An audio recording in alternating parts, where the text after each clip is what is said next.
ঘরের কাজের মেয়ের বিয়ের জন্য কাঁড়ি কাঁড়ি টাকা জলাঞ্জলি দিচ্ছে দিদি। আচ্ছা, কাজের লোককে এত তত্ত্ব কেউ দেয়? ও বাবা, ওকে তো আবার কাজের মেয়েও বলা যাবে না, ও তো আমাদের বাড়ির বড় ছেলে শুটিং করা বউ।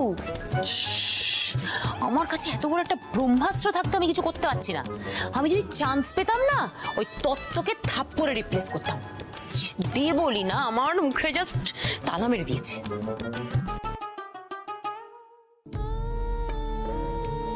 আর কেউ না মানলেও আমি মেনে নিয়েছি আমি বিবাহিত, তাই রাতুল সাহেবের সাথে নতুন করে কোনো সম্পর্কের শুরু হবে না।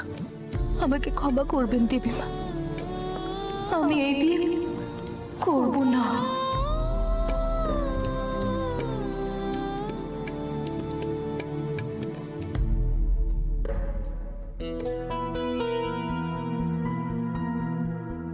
দেবীমা আমার মনের কথা বুঝে ফেললেন না তো?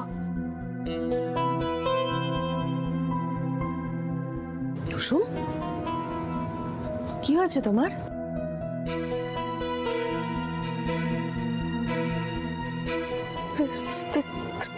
দেবীমা, আমি কিছু হয়েছে তোমার? কিরকম দেখাচ্ছে তোমায়? দেবীমা, কিছু তো একটা হয়েছে নিশ্চয়ই। কি হয়েছে বলো?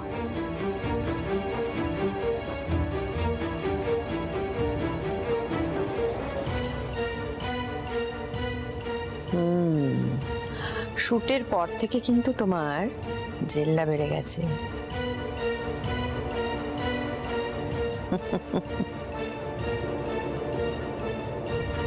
লাল টুকটুকে বেনারসি আর সিঁথিতে সিঁদুর তোর জেল্লা আরো বাড়িয়ে দেবে। তবে কি দেবীমা বুঝে গেছেন সব? এই পাইতা, তুই তো বলিস মায়ের চোখকে ফাঁকি দেওয়া যায় না। মা সব বুঝে গেল না তো?